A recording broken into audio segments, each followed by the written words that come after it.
Pluto was looking for a good place to hide his fine new bone. He couldn't dig a hole because the frost had made the ground so hard he couldn't dig up the earth. Pluto scratched his ear thoughtfully as he looked round Mickey Mouse's garden. The door of the garden shed was ajar. Pluto picked up his bone and carried it into the shed. He would leave it in a dark corner, where Mickey kept his stiff broom and rake and hoe. Pluto put out a paw to move the bristly broom out of the way, but the broom twitched angrily. It stuck its bristles into Pluto's paw. Pluto's ears pricked in terror, and his tail trembled. His poor paw tingled, and he was terrified a moving broom. It must be magic, yelled poor Pluto.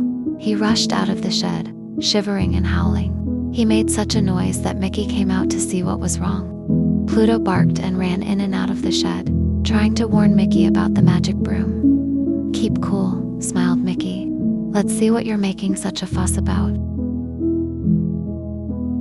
Mickey went into the dark corner, and Pluto dashed up to the bristly broom, barking like mad. Mickey chuckled. All this fuss about a hedgehog. For you see, Pluto's broom wasn't a broom at all. It was a prickly hedgehog, who had chosen the shed as a cozy place for his winter sleep.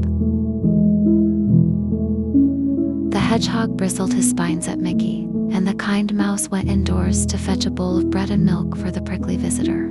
But by the time Mickey came back, the hedgehog had curled up again and was fast asleep.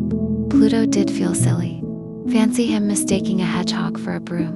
Still, as the hedgehog didn't want the bread and milk, it was a pity to waste it, wasn't it?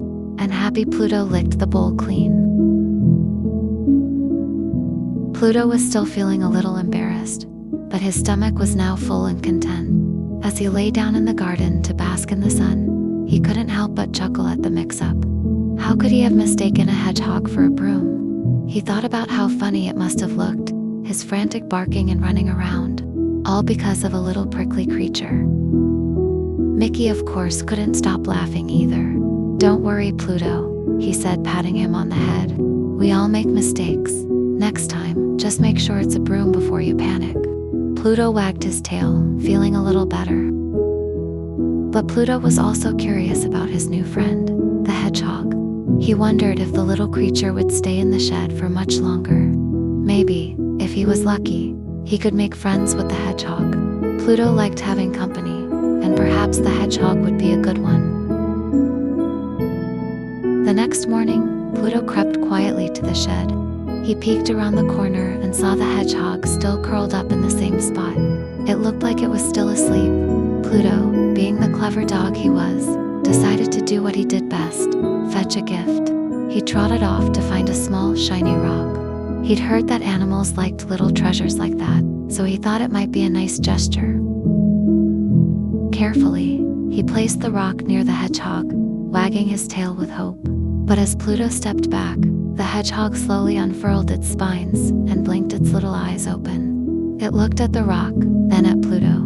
The hedgehog didn't seem too impressed, but Pluto wagged his tail even harder, hoping the creature would appreciate the gift.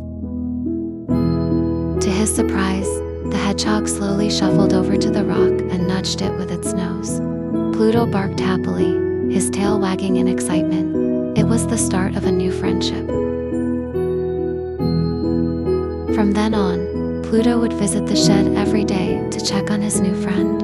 He brought the hedgehog little treats like berries and leaves, and sometimes they'd sit together, with Pluto quietly watching over his prickly companion as it slept peacefully in the corner. The hedgehog never quite warmed up to playing, but it seemed to appreciate Pluto's visits. And as for Pluto, he had learned an important lesson. Sometimes, things aren't always what they seem at first, and it's always worth getting to know them better. Plus, he was happy to have someone new to share his days with. As the days passed, Pluto's visits to the shed became a regular part of his routine. He would wag his tail excitedly every morning as he trotted over, eager to check on his new friend. The hedgehog, whom Pluto had decided to call Spiky, had become a little more accustomed to Pluto's presence. Though Spiky still didn't seem interested in playing, he had stopped hissing and curling up into a tight ball every time Pluto came near. One particularly chilly morning, as Pluto was bringing Spiky a handful of juicy berries, he noticed something odd. The hedgehog seemed restless, shifting around in its little corner of the shed. Pluto tilted his head in concern. It was almost as if Spiky was trying to tell him something. Pluto gently nudged the hedgehog with his nose. "What's wrong, Spiky?" He woofed softly. To his surprise, Spiky didn't curl up into a ball this time. Instead, the hedgehog crawled out of its cozy corner and waddled toward the shed door. Pluto blinked, with Spiky trying to leave. He had never seen the hedgehog act like this before. Pluto's curiosity got the better of him, and he trotted after Spiky, wagging his tail. As they reached the shed door, Pluto noticed a faint breeze coming in from the outside, and the snow on the ground was starting to melt. The sun was shining more brightly than it had in weeks. Pluto looked at Spiky, who seemed to be sniffing the air, then slowly shuffled toward the garden. The hedgehog was waking up from its winter nap, Pluto realized. It was time for Spiky to leave the shed and venture out into the world again, now that the weather was warming up. With a soft woof, Pluto followed Spiky across the garden and to the edge of the woods, where the hedgehog's wild family might be waiting. Spiky turned back once, as if to say goodbye, then scurried off into the bushes, disappearing into the underbrush. Pluto stood still for a moment, watching his friend go. He felt a little sad, but he also understood it was time for Spiky to be free again. As Pluto turned back toward Mickey's house, he saw the mouse waving at him from the front door. Mickey had been watching the whole thing with a smile on his face. Double quotes. "Well, Pluto," Mickey said, "looks like you've made a new friend. I'm glad you two got along so well." Pluto wagged his tail, feeling a sense of pride. "I'm going to miss Spiky," Pluto thought, but he also knew that sometimes it was nice to let a friend go when they needed to. Over the next few days, Pluto kept an eye on the garden and the woods, hoping to see Spiky again.